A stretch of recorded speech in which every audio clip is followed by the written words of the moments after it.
The first time Delphine Yazzie saw the Pony Express station, she mistook it for a promise. From the ridge, she watched the low building of split logs and canvas like a patient animal half buried in the prairie grass.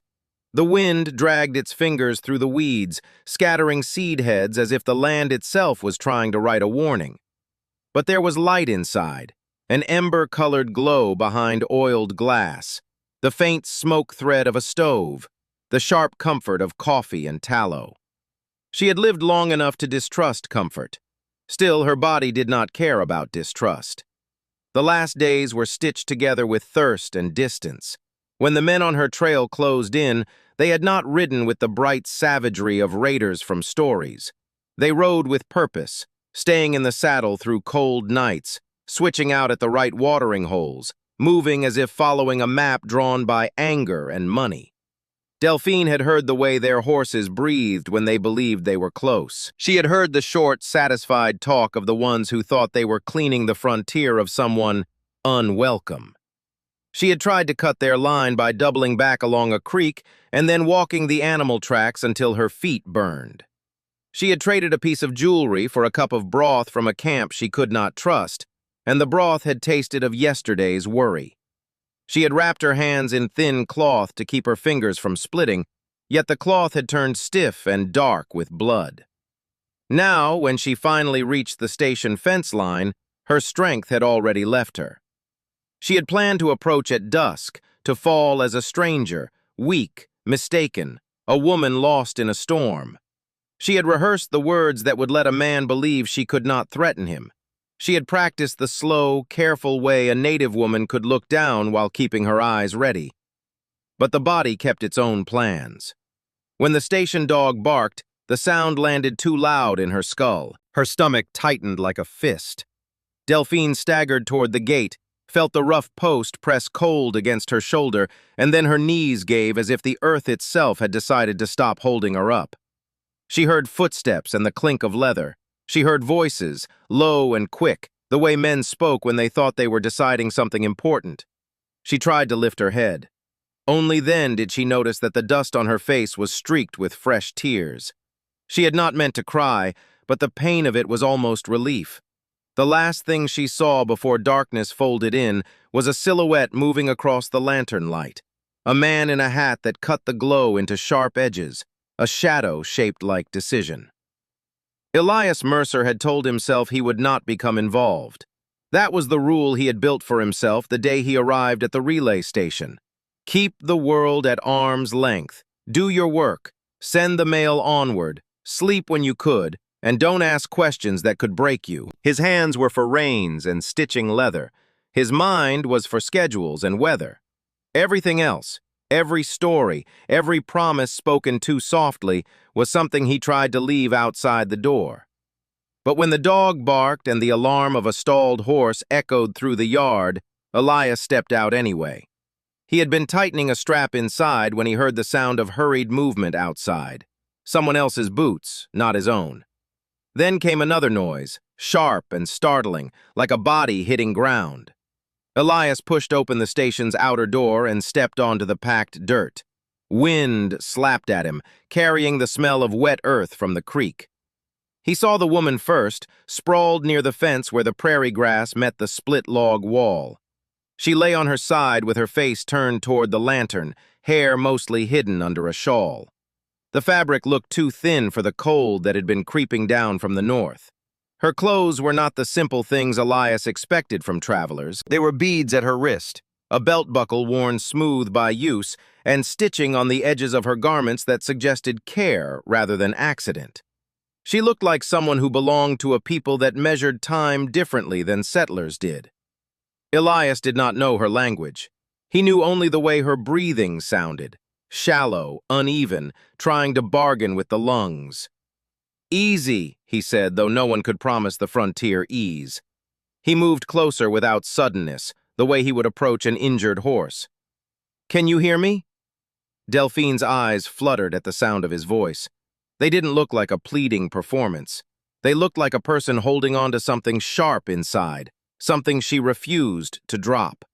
Her lips parted. Elias expected words like water or help. Instead, she whispered something that might have been a name, or might have been a warning.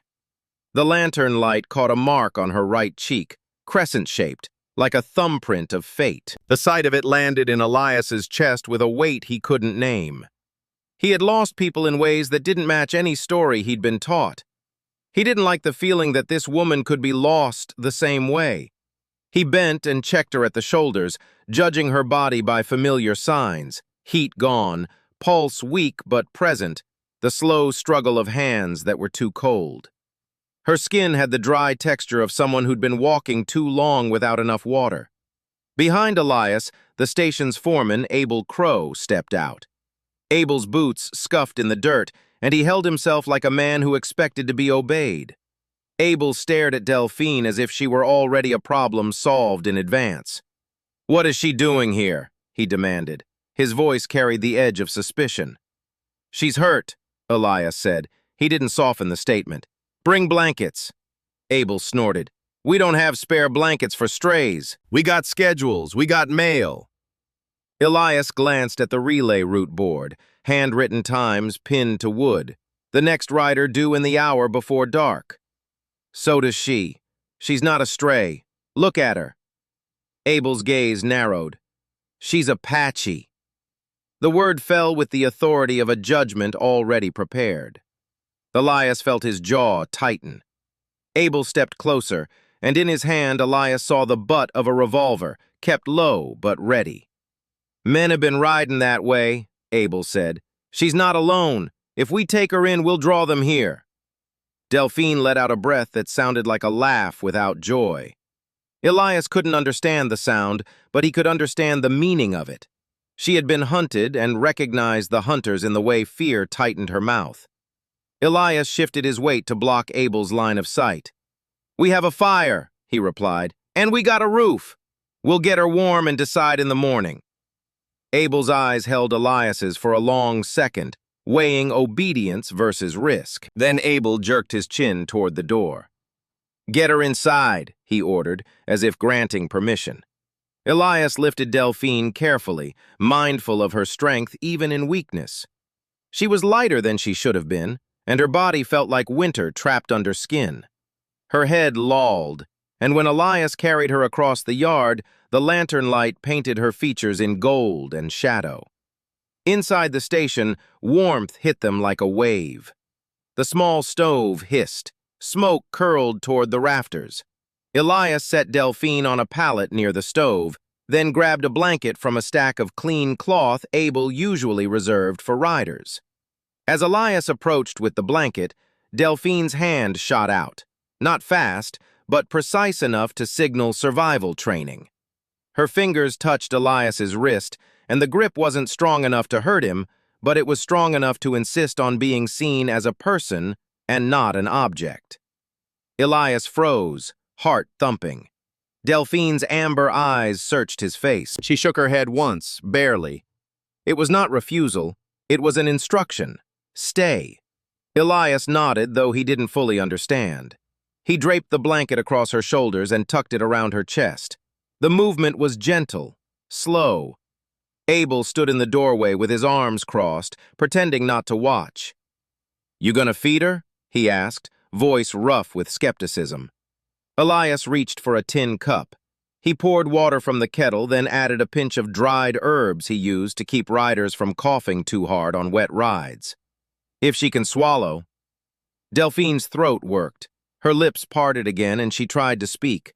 Elias caught only fragments, sounds that shifted like wind around rocks. He wished he had someone from his past who could translate. But the frontier didn't come with instructions. It came with consequences. The first swallow was painful for her.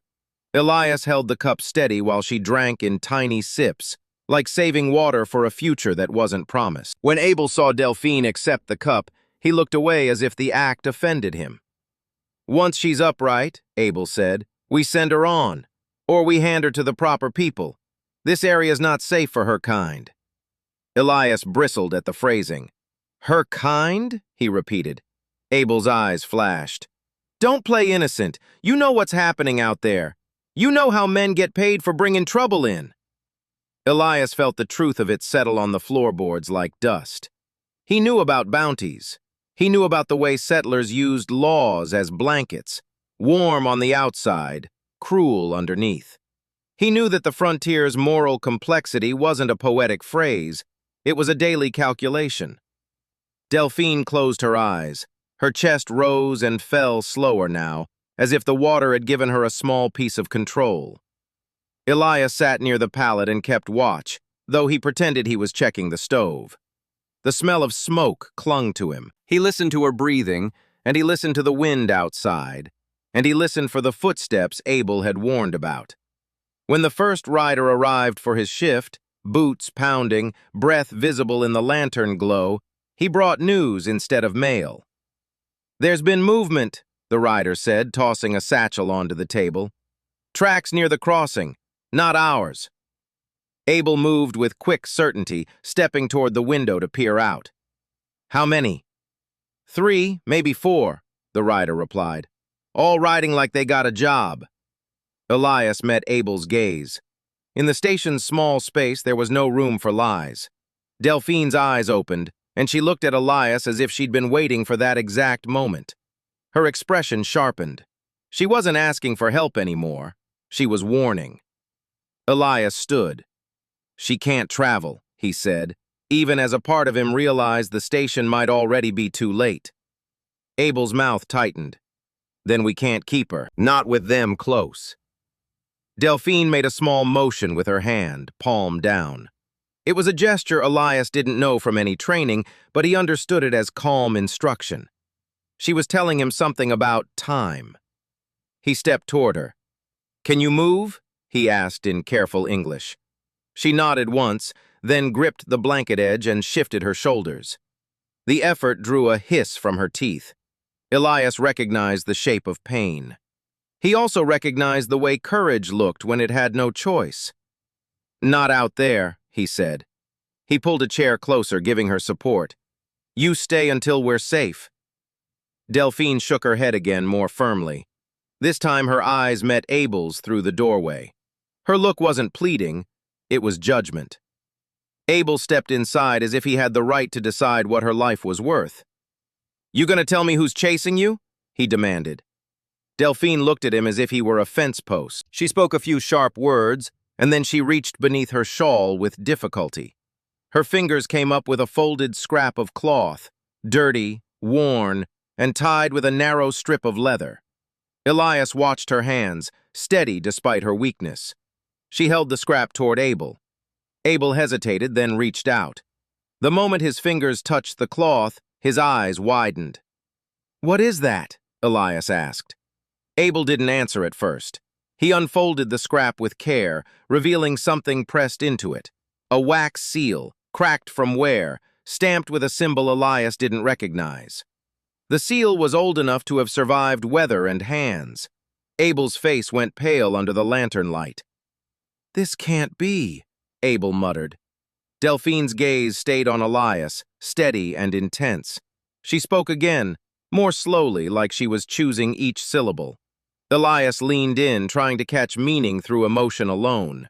He couldn't translate, but he understood enough to feel the shift. Abel had recognized something, and Abel was not the kind of man who recognized things without wanting to control them. Elias glanced at the scrap again. "Abel," he said carefully, "what is it?" Abel cleared his throat, then looked away toward the window like he wanted the truth to stay outside. "It's a token," he said, "a kind of proof." Delphine's hand tightened around the blanket. "My father's name," she said in accented English, and the words startled Elias with their clarity. "My father," Delphine continued, voice thin but firm, "he was chief." The station's air shifted again, heavy with what people always did when confronted with a truth they couldn't file away. Elias felt the moral complexity tighten like a rope. Abel stared at her. "If you're her," he began. Delphine's eyes flashed. "If you speak my name to men who want a price, you will die first. Do you understand?" The threat wasn't theatrical. It was the kind of sentence a hunted person spoke when she'd already counted her losses. Elias stepped between Delphine and Abel. "We need to get the mail out," he insisted, because he needed an anchor in the chaos. Abel's jaw worked. "You heard the tracks. They're coming for her. For proof. For the kind of token that gets traded." Delphine's shoulders lifted with a breath that seemed almost exhausted. "They will not trade me," she said. "They will break me until I am useful." Elias felt anger rise, cold, controlled. Not the kind that made him shout, the kind that made him act. "Then we hide you," he said. Abel's laugh was humorless. "Hide her? In a log station with a roof that leaks? They'll find her." Elias looked at the stove, at the chimney, at the narrow space behind the woodpile. There were ways to conceal, but none that were clean. Delphine watched him, and her expression softened into something that wasn't gratitude exactly. It was relief. Relief that he was the type of man who could make hard decisions without pretending they were easy. Outside, a horse whinnied. The sound snapped the moment into action. Elias moved fast, hauling the woodpile forward just enough to reveal a shadowed space behind it. It wasn't a proper hiding place. It was what the station had always offered: survival improvised. Delphine flinched when Elias lifted the wood, as if she expected pain. But she didn't argue. She climbed into the concealed space, her movements careful even while her face paled. Elias covered her with a tarp and scattered dry kindling on top to camouflage the shape. Abel stood frozen, revolver low. "You're helping her," Abel said, voice like a verdict. Elias's hands were busy, but his mind was locked. "I'm doing what's right," he replied. Abel spat into the dirt. "Right doesn't keep you alive." Elias didn't answer. The door banged open. Men walked in with the cold authority of people who believed in their own entitlement. Two had rifles slung across their backs. One carried a ledger book tucked under his arm like scripture. Their boots left wet prints, and the lantern light caught dried mud on their pant legs.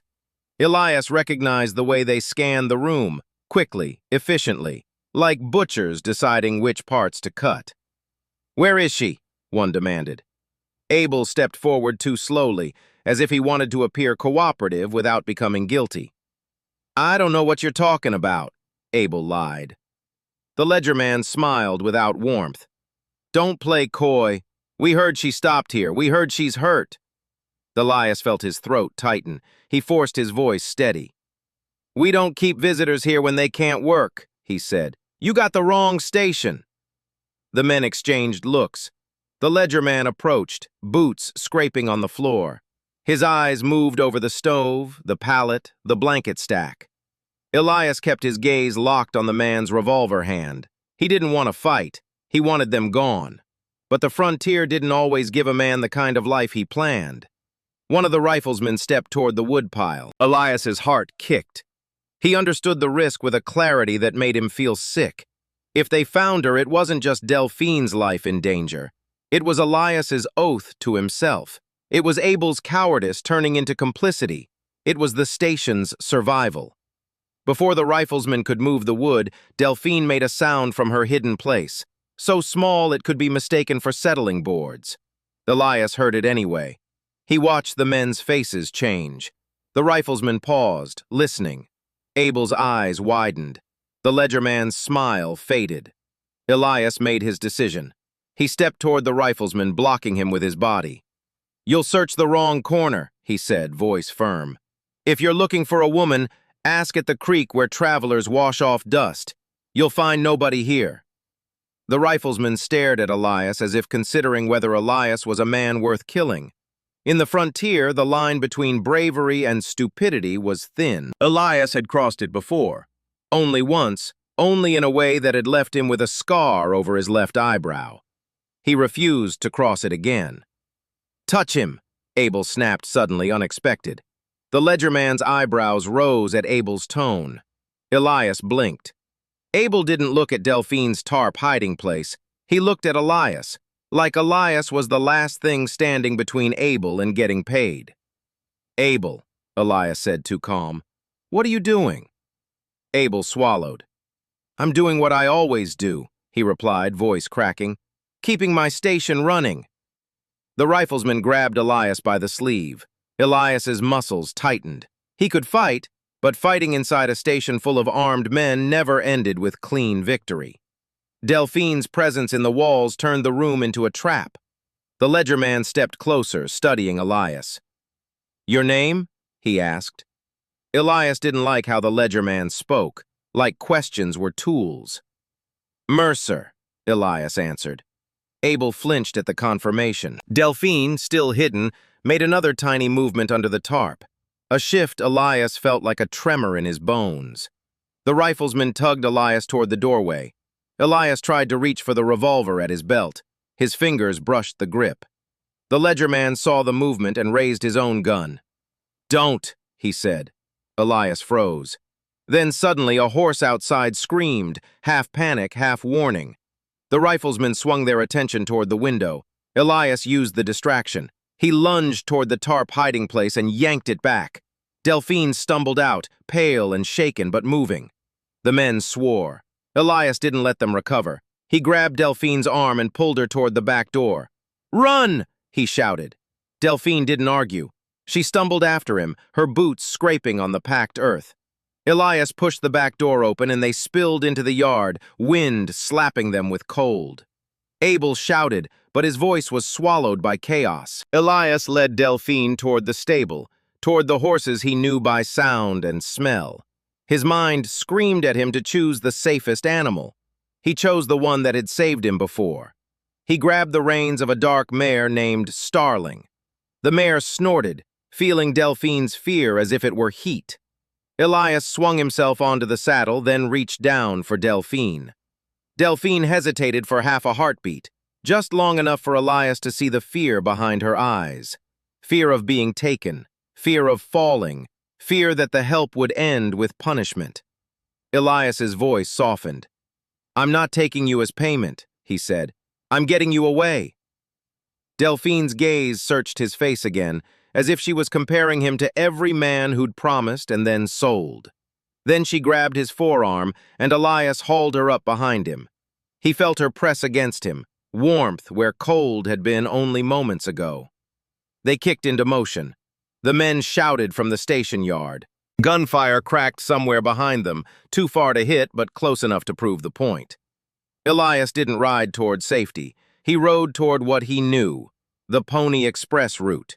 Because if they were chasing a chief's daughter, they would come to the places that mattered. Places with people who carried news, places with relay schedules and horses. Elias had the map in his head, so did Delphine. As they rode through blowing dust, Delphine tucked her shawl tighter and leaned forward, her breath steadying. She pointed toward a bend in the creek where tall cottonwoods grew, and Elias guided Starling off the main trail. Behind them, the station's lantern glow vanished into the distance. In the hush between hoofbeats, Delphine's voice finally reached him clearly. "You can't outrun a contract," she said. Elias kept his eyes on the horizon. "Then I'll break it," he replied. Delphine gave a small, startled laugh, the sound more human than hunted. "Men say that before they learn better." Elias's mouth tightened. "I already learned better." Delphine didn't press. They rode until the land changed, until the grass thinned and the rocks began to show. The cold grew sharper, cutting through cloth. Starling's breath steamed, and Elias could feel the mare's strength fading. Elias had planned on reaching the next relay station before night fully settled. But the frontier didn't care about plans. When they reached the next stop, a smaller shelter with a corral and a night bell, Elias saw the door open. A man stood there, lit by a lantern. It was a rider Elias recognized by reputation more than face. The man's posture carried authority and a kind of entitlement. "Elias Mercer," the man called. Elias stopped the mare. Delphine's hand tightened on his waist. The man lifted his chin toward Delphine. "And Apache," he said, as if naming her were enough to make her property. Elias's anger flared, but he held it down. "She's with me," he said. The man smiled. "I'm with the company," he replied. "Orders were given. She's to be delivered." Delphine's breath caught. Elias felt sick understanding the twist in the hunt. This wasn't only frontier violence, it was organized. It was paperwork and company influence, money moving faster than rifles. Elias glanced at Delphine. In her eyes, he saw something darker than fear. She recognized the trap. "You knew," he accused quietly, as if he could blame her for the structure of men's cruelty. Delphine shook her head. "I knew men would try," she said. "I didn't know you would fight them." Elias's throat tightened. The rider stepped closer, boots crunching. "You'll leave the woman," he said. "Then you can ride onward without trouble." Elias didn't like bargaining, but he understood the frontier was often barter disguised as law. "No," he said. The rider's smile faded. "Then I can't protect you." Elias leaned forward, pulling Starling's head slightly as if he might bolt. "You don't protect," he replied. "You deliver." Delphine's voice reached him from behind. "Elias," she whispered, the use of his name like a thread tying them together. "Don't waste your life here. There's another station farther west. They can't reach you there in time." Elias stared at her, surprised by how clearly she spoke. She wasn't bargaining. She wasn't asking for him to sacrifice. She was mapping survival. The rider with the lantern lifted his hand. "Tie him up," he ordered. Elias moved first. He swung down from the saddle, landing hard on the ground. He shoved the mare behind the corral fence to keep her from panicking, then stepped back into the open. The rider's men grabbed for him. Elias ducked, grabbed a wrist, and twisted just enough to break grip. It wasn't a heroic fight. It was ugly, quick survival math. Delphine stood near the corral gate, her eyes sharp, watching. Her hands moved. She lifted something small from her belt. Elias didn't recognize the object at first. Then he saw. It was a key. Not a door key. A key for a lockbox, one of the kind relay stations sometimes kept stowed for official seals and dispatches. Delphine held it up. "Company men come for this," she said. Elias's stomach dropped. "For you?" Delphine shook her head. "For what my father refused to give." Her words landed like a rifle shot. Delphine wasn't only hunted because she was Apache, she was hunted because her chief's leadership had stopped something valuable to those who wanted control. The rider with the lantern noticed the key and stepped forward, eyes narrowing. "Where did you get that?" he demanded. Delphine lifted her chin. "From the place where men store truth," she said. "In plain wood, in hiding under rules." The rider's hand twitched toward his revolver. Elias realized something with a sudden sick clarity. The Pony Express relay stations weren't just for mail, they were for influence. Whoever controlled the dispatches could control more than letters. Elias turned his gaze toward the station building. There was a locked box near the wall, half hidden behind stacked canvas and the curve of a chimney. Delphine had been chased all the way here because the box mattered. She had collapsed outside the first station because she'd tried to get the key to someone else. Someone who could open it without asking questions. Someone who could ride the dispatches faster than the men with rifles. Delphine's plan had never been to be rescued. It had been to use a moment of mercy to change the outcome of a broader conflict. Elias's mind raced. He could feel the frontier closing around them. There were too many armed men, too many places where a woman could be treated like an excuse for cruelty. Delphine watched him, quiet, and her face softened just enough to show what she wanted. Not to be a trophy, not to be delivered, to be chosen. Elias's choices, he realized, were the only leverage he had left. He moved toward the locked box. The rider shouted for his men to stop him. Hands grabbed again. Elias fought off the first touch, then reached for the key Delphine held out. He took it with fingers that trembled. Delphine's amber eyes held his. "If you open it," she said quietly, "you will become part of it." Elias swallowed. "I'm already part," he replied. He slid the key into the lock. The latch clicked. Inside the box were dispatch papers and a ledger page folded tight, sealed with wax identical to the one Abel had recognized earlier. But what Elias expected to see, proof of Delphine being marked for sale, was not what lay on top. There was a different kind of document, a list of names, dates, relay routes, and coded notations describing payments made to relay station managers for delivering certain cargo. The cargo was not mail, it was people. Delphine's breath came out like a confession. Elias scanned the names with a fury that turned his vision sharp. Men he'd met, men he'd nodded at, men who'd called themselves respectable. The rider with the lantern saw Elias reading and lunged forward. Elias shut the box and backed toward Delphine. "Ride west," he ordered, voice hard. Delphine flinched at the demand, but she didn't argue. "Now?" she asked. "Now," Elias said. He yanked the satchel off the wall and stuffed the documents inside. Then he shoved Delphine toward Starling, where she'd been waiting with a steadiness that surprised him. The men surged. Elias climbed into the saddle behind her and wrapped his arms around her waist, not as a lover's claim yet, but as survival's last certainty. Starling bucked once, then settled into motion. Elias kicked the mare into a sprint. Behind them, gunfire cracked again. One bullet struck wood with a sharp, splintering sound. Elias felt the tremor pass through Delphine's back. Delphine didn't scream. She only tightened her grip on the saddle horn and leaned into the wind. As they rode, Elias's mind kept turning the documents over and over like a man trying to find a way to burn the whole paper world down. He could turn them into authorities, but he knew authorities were often the same hands holding the money. He could send them with the next rider to someone who might act, but that would take time. Time was the frontier's cruelest joke. Delphine spoke softly over the pounding of hooves. "My father taught me that paper lies," she said. Elias's jaw tightened. "But it proves," he replied. Delphine's head tilted. "Not in the way you want," she said. "Men who profit will twist it until it looks like permission." Elias glanced at her profile, at the way her shawl fluttered in the wind. "Then we don't give it to the men who profit," he said. Delphine's eyes narrowed. "To who?" Elias hesitated. He had a past he didn't talk about, a past involving a courthouse and a promise he'd made to someone who died before he could keep it.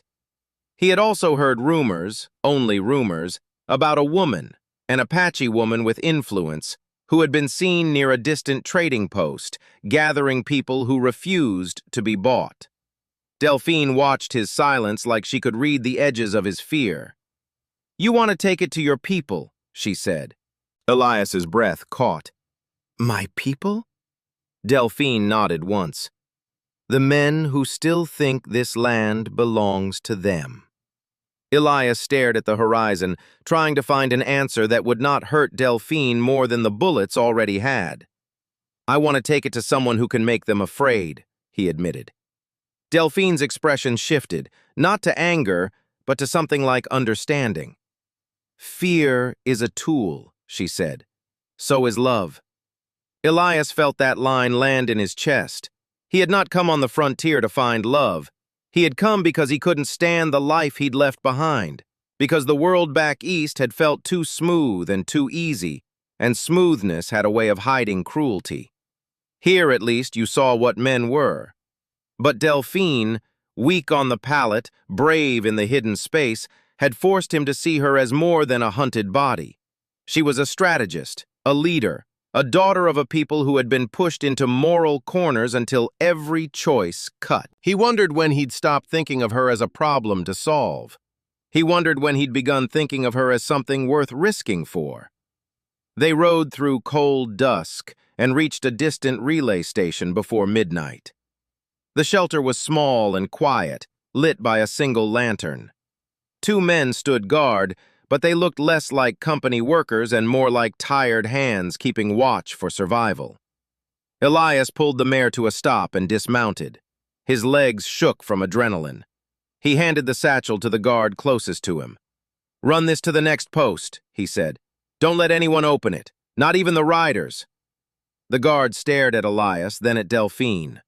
"Why you?" he asked. Elias's answer was honest, and honesty in the frontier was a gamble. "Because she's being sold," he said, "and because the papers show who's doing it." The guard's face tightened. He glanced at Delphine as if recognizing her from stories. Stories told with contempt or pity, never with the full truth. Delphine stepped forward. She did something Elias didn't expect. She spoke to the guard in the guard's own language, steady and commanding. She asked for names, for routes, for the location of a small trading post further west. The guard listened, and his eyes changed. Less suspicion, more respect. He nodded slowly. "All right," he said, "but if you're wrong—" Delphine's gaze sharpened. "If I'm wrong," she replied, "then I deserve what happens to me, but I won't be wrong. Not about men." Elias felt a strange swell in his chest at her certainty. Delphine turned to him. "You rode back," she said. "That means you didn't come only to deliver mail."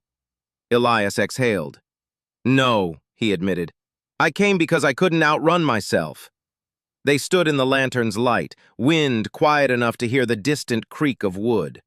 Elias looked at Delphine and saw the dust on her face, the rawness on her hands, the way her shoulders still carried pain even after warmth. He also saw the strength she used to keep that pain from becoming a weapon against herself. He wanted to reach for her again, to hold her to something softer than wind and running. But he didn't, not yet. Because love in the frontier had a history of being used as bait, and Delphine had been baited enough. Instead, Elias did the thing he could do without taking. He asked, "Where do you go next?" Delphine's answer surprised him. "I go nowhere alone," she said. The guard cleared his throat and looked away. Elias's heart stuttered. "With me?" he asked. Delphine nodded once. "If you ride with me," she said, "you keep me alive. If I ride with you, I keep you honest." Elias swallowed. He expected that kind of vow to be romantic in a simple way. But her words carried danger, duty, and moral complexity. They were not a fairy tale promise. They were a frontier contract.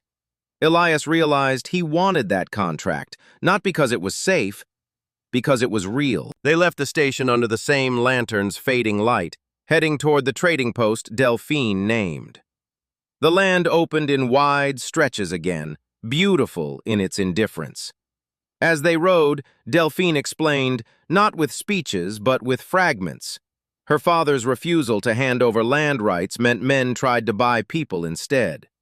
She told Elias about how tokens worked, how chiefs sent messages disguised as ordinary objects. She told him that her collapse at the first station had been intentional only in the way a person chose a battlefield. Not surrender, but strategy. And then she told him the hardest truth. "My father is dead," she said.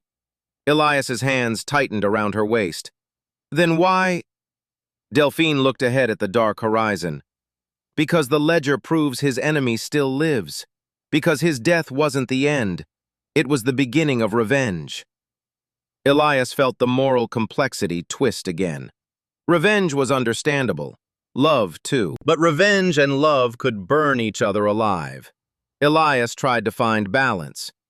"What do you want from me?" he asked. Delphine's voice dropped. "I want you to decide who you are when the world offers you payment."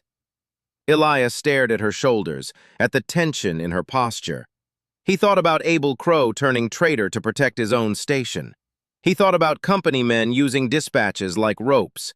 He thought about all the times he'd told himself he was just a rider, just a worker. He wasn't just a rider, not anymore. "I don't want payment," Elias said quietly. "I want a life where my hands don't shake from guilt."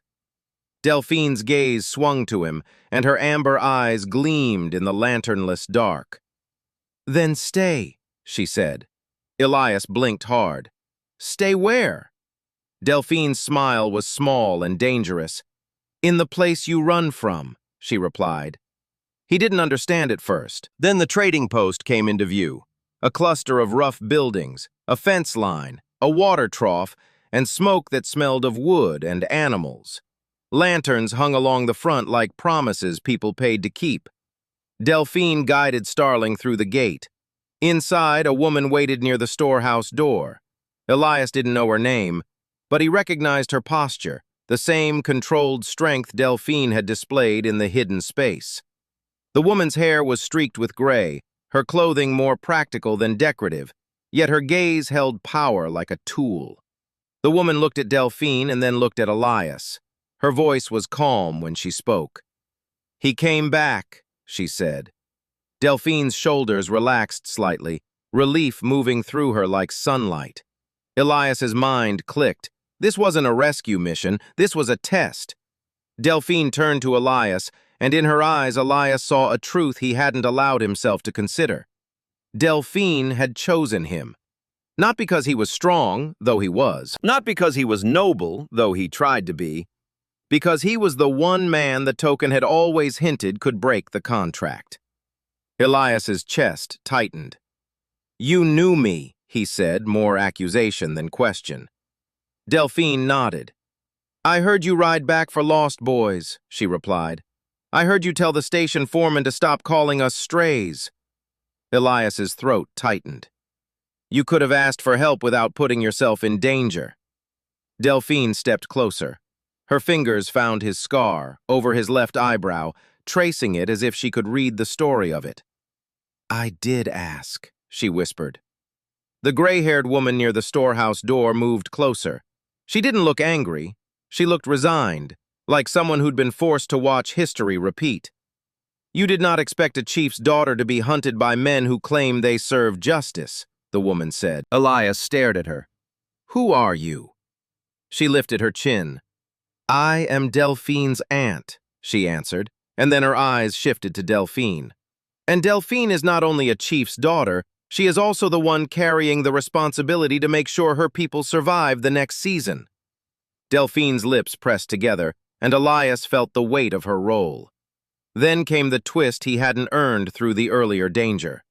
The gray-haired woman reached into her coat and pulled out another token, another scrap of cloth with wax seal.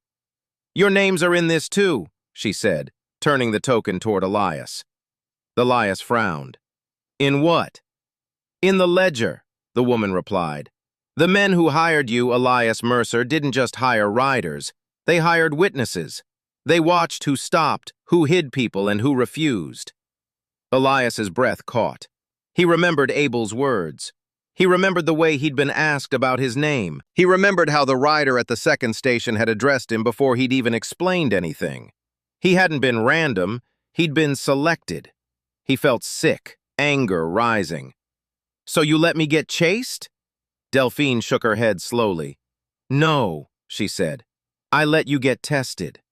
Elias stared at her. Her voice softened. "You think love should be earned by chance. Out here, it's earned by choices."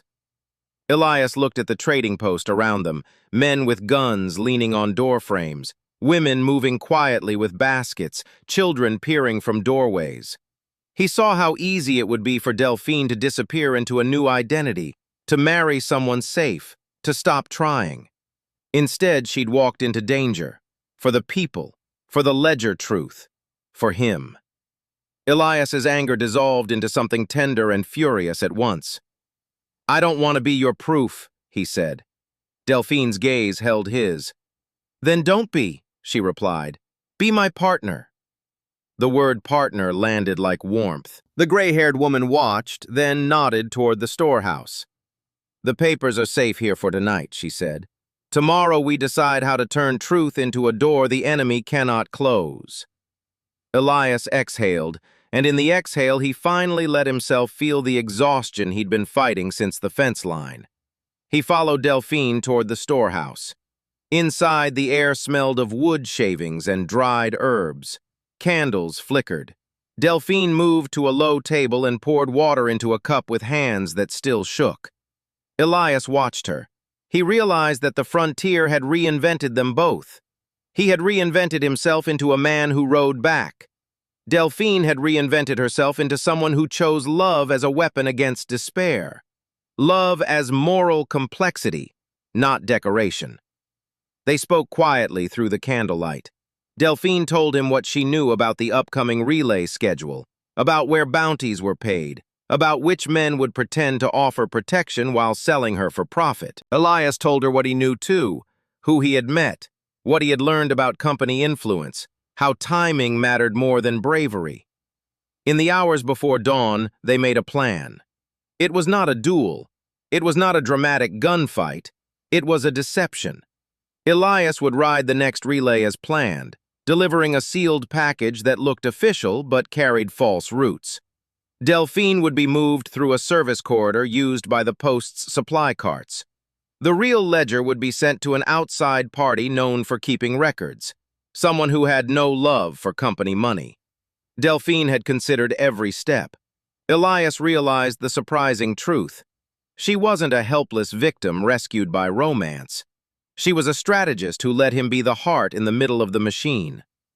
When dawn finally arrived, the sky turned pale and indifferent. Elias walked outside with Delphine and the gray-haired woman. He stood beside Starling and adjusted a saddle strap that had begun to chafe. Delphine watched him for a long moment before stepping close. She didn't ask again for his choices. She offered her own vulnerability. Her hands found his scar, and then, slowly, she lifted his hat brim so he would look at her. "You can leave," she said softly. "You can return to riding and pretending you are only a man with reins." Elias swallowed. "I can," he admitted. Delphine's voice trembled just slightly, betraying the cost of her certainty. "And if you stay?" Elias took her hands in his. Her fingers were cold but real. He felt every crack and healed nick as if he were learning a language. "If I stay," he promised, "then I will be the man who rides back even when it costs me." Delphine's breath caught, and her eyes glistened. Elias leaned forward and pressed his forehead gently to hers, a frontier tenderness that didn't require grand words. For a moment, the wind held still. The gray-haired woman stepped back, giving them privacy without making it sacred. She understood that love on the frontier was earned in pieces, not declared in perfect sentences. Delphine pulled back first. Her smile was small, honest, and dangerous in the best way. Then she did something that subverted every expectation Elias had ever carried about romance. She reached into her belt pouch and pulled out a strip of leather with a beaded knot. She tied it around his wrist. "It's not a ring," she said, voice quiet. "It's a promise that I belong to myself. You belong to your choices. Together we make a third thing." Elias stared at the beaded knot, then at her. "What's the third thing?" he asked. Delphine's amber eyes softened. "A life that doesn't beg permission," she replied. Elias felt something in his chest finally loosen. When the time came, Elias rode. He rode with the false roots sealed tight and the truth tucked away beyond reach of men with money. He rode while the dawn turned into morning and the morning turned into danger. But this time he rode knowing that when he reached the next station, he wasn't riding alone. Delphine was out there, alive and moving, directing the pieces of the plan like an artist rearranging a battlefield. When Elias returned days later, bruised and exhausted but alive, Delphine was waiting near the trading post fence line.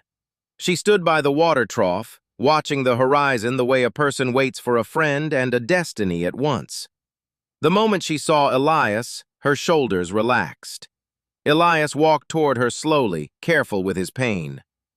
"Did it work?" he asked. Delphine's smile widened. "Enough," she answered. Then she stepped close and placed her hand over his chest. "You're still here," she said. "That's what matters first." Elias exhaled, and the sound of it was almost a laugh. "Then I'll choose this again," he replied. Delphine's gaze flicked to his wrist, to the beaded knot. She nodded once, as if confirming something sacred without needing permission from the world. Together they returned to the trading post's small corner of safety and began building a life that fit them, not the life men expected from a frontier romance. There was no wedding sermon, no town sheriff blessing their union.